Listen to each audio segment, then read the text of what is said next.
Halo semuanya, aku Atis Fajriza and welcome to my YouTube channel. Buat yang baru bergabung, kenalin aku Atis, CPNS 2021, ahli pertama perawat di pemerintah Provinsi Aceh. Nah, di channel ini aku bakalan bahas mengenai kesehatan, CPNS, dan juga self improvement. Jadi sebelum mulai jangan lupa di like, comment, dan subscribe channel ini.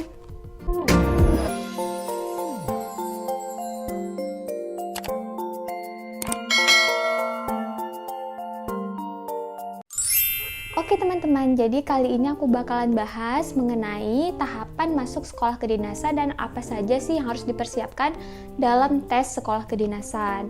Nah, jadi sekolah kedinasan ini sudah dibuka dari tanggal 9 April sampai dengan 30 April 2022. Bisa langsung dicek di website dikdin.bkn.go.id. Oke, sebelumnya kenapa sih harus masuk sekolah dinas?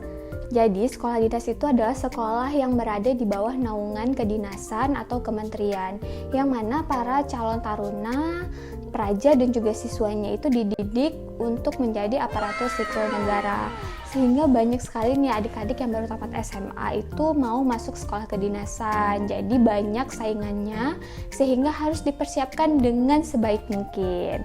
Sekolah kedinasan di Indonesia itu banyak ya teman-teman. Salah satunya itu ada Sekolah Tinggi Akuntansi Negara atau STAN, Sekolah Tinggi Transportasi Darat, ada STPI, Sekolah Tinggi Pelayaran, STMKG, Sekolah Tinggi Meteorologi, ada STSN, Sekolah Tinggi Sandi Negara, kemudian ada juga IPDN, Institut Pemerintahan Dalam Negeri. Kemudian masih banyak lagi ya yang belum aku sebutin. Jadi adik-adik semua bisa memilih sesuai dengan kualifikasi yang dicantumkan.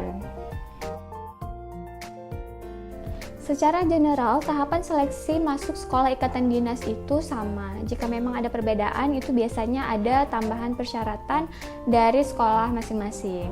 Nah, untuk yang pertama itu ada seleksi administrasi.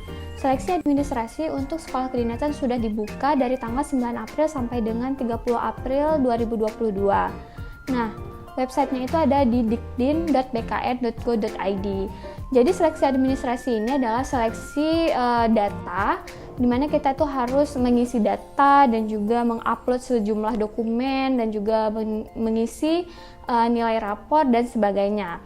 Jadi tips untuk seleksi administrasi itu yang pertama ada daftar sesuai kualifikasi. Jangan pernah nekat untuk daftar yang tidak sesuai kualifikasi. Contohnya, ada beberapa instansi yang nggak terima dari SMK, ataupun ada yang syarat tingginya itu ada yang minimal 160, ada yang minimal 165. Jadi jangan pernah daftar tidak sesuai kualifikasi. Jangan sampai ini kalah sebelum berperang.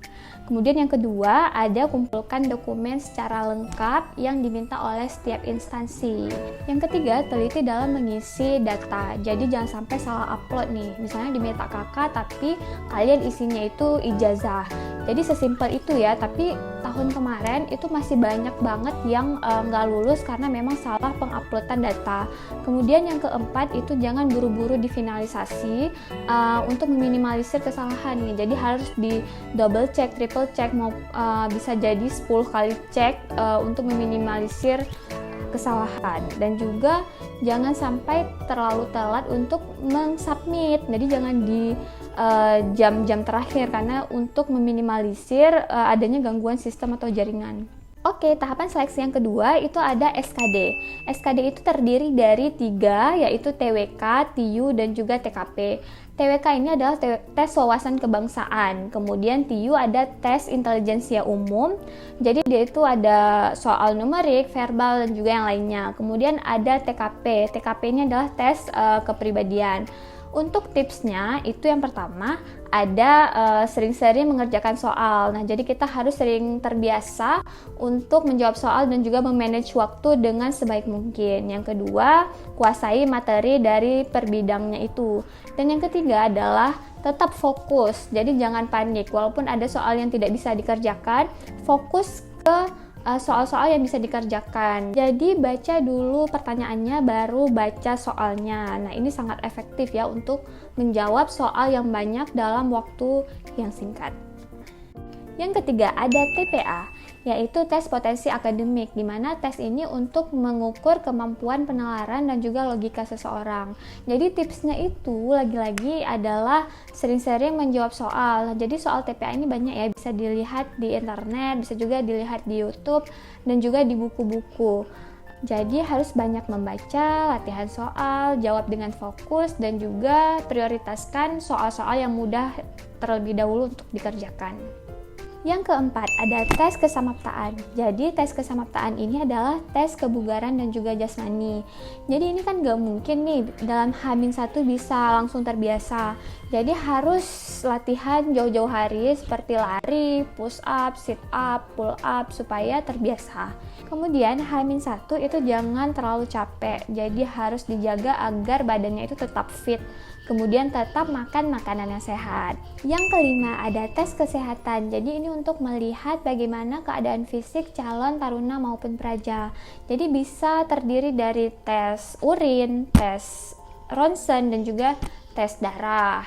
Kemudian yang keenam ada tes wawancara. Nah, jadi ini adalah tes tahap akhir pemilihan calon taruna untuk masuk sekolah kedinasan. Nah, jadi di tes wawancara ini tipsnya itu adalah attitude.